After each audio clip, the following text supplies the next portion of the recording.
Hello and welcome to our instructional video on how to set up and calibrate the sight tape on your Spot Hogg bow sight. Let's get right into it. So no matter which sight model you had purchased from Spot Hogg, they're all going to be calibrated in the same way. Whether you have the single pin or multi-pin or even 3-pin or plus, they're all going to be calibrated in the same way, utilizing your top pin for 20 yards and beyond. So first things first, we're going to dial in our 20-yard pin on our housing, just like you would any other sight. We're going to shoot at 20 yards and get a good consistent grouping and make sure that our sight is dialed in dead on for 20.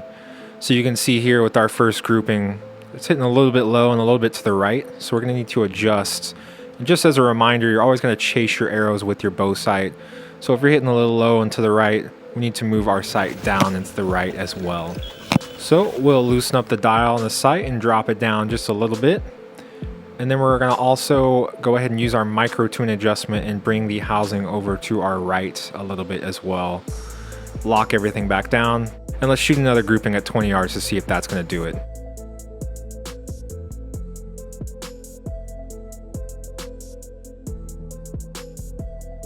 So as you can see here, we got a nice grouping right on at 20 yards and it's looking good.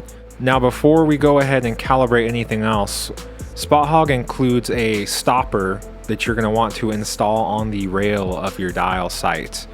This stopper is a little block that you're going to slide up onto the rail, and you want it to hit flush with the bottom of the block of your sight while you're at the 20-yard mark. Now this is essentially just acting as a hard indicator so that no matter where you've gone further out for distance, if you go all the way out, even as far as like 60, 70, 80 yards plus, when you bring your sight back up and you hit that block against the bottom of the sight block, that's telling you you've hit your home 20-yard position and you're back at your 20 yards. Just going off of feel without even looking at your sight tape, you can know you're back at your home 20-yard position and go from there. A very useful thing to have installed on your sight, and I highly recommend putting this on as soon as you got your 20 yards dialed in. Now for the next step, we are going to pull out our package of sight tapes that is included in the packaging of the bow sight. You'll find 3 of the calibration scales on the front. We only need 1 of them. They give you multiple in case you need to do this a few times. So we're going to go ahead and just cut out 1 of those calibration scales and get it installed on the dial of our bow sight. Now when you do this and you go to set your calibration scale on your dial, you want to try and get the 20-yard mark that is on the top of the calibration scale lined up as closely as possible with the needle indicator on your dial for your 20-yard mark. So get it as close as you possibly can while you're getting it installed on the dial.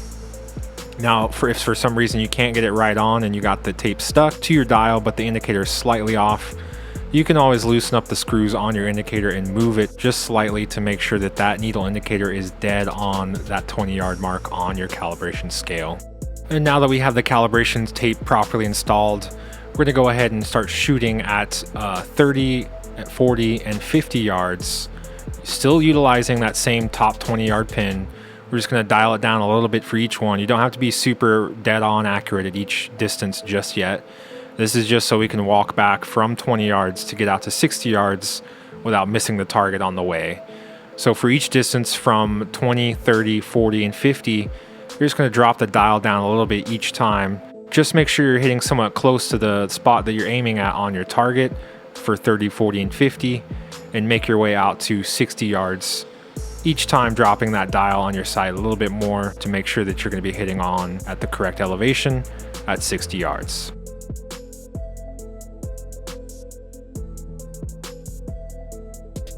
So now that we are at 60 yards, you really want to take your time, still utilizing that top 20-yard pin, aiming dead center on that target, and shoot a good grouping and make sure that you are dead on at 60 and you feel like you are nailing it right on at 60 yards every time.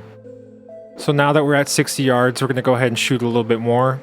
And you can see with this first grouping, we're a little bit low, so we need to adjust the dial a little bit more to get the elevation right for our 60-yard mark. So keep shooting, get those tight groupings, and then you can finally see the finished result here is a pretty good grouping right at 60 yards. So now that we've got a solid grouping at 60 yards, we're able to check on our sight calibration tape what sight tape we're actually going to need for this distance.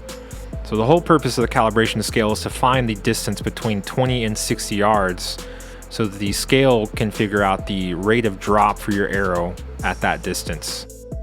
So you can see here the indicator is going to line up with one of these little spots on the calibration scale that is numbered, which is going to tell you which sight tape number you need on your scale. So as you can see, our indicator is hitting right on number 17. So that's telling me we need to go into our sight tape package, find sight tape number 17, and get that installed on our sight. Now, once you go in and you've figured out which sight tape you need, you can see that they give you two side options for which side you want to cut out. Now, you don't need both because it'll be too wide to fit on your dial. So you're going to choose either the right or the left side to cut out. And if you're right-handed, you're likely going to cut it out so that the numbers for your yardages are on the right side, and vice versa. If you're a left-hander, you probably want to cut it out so that the numbers are on the left side of the dial. So go ahead and get that cut out, clean it up a little bit, and then we're going to get this installed on our dial. So now that we have our sight tape confirmed and we have it cut out and ready to go on our dial, you always want to make sure that before you do anything else, you bring your sight dial back up to your home 20-yard position. At this point, you can either go ahead and pull the calibration scale off the dial, or you can just install your sight tape over the calibration scale. Either option works just fine.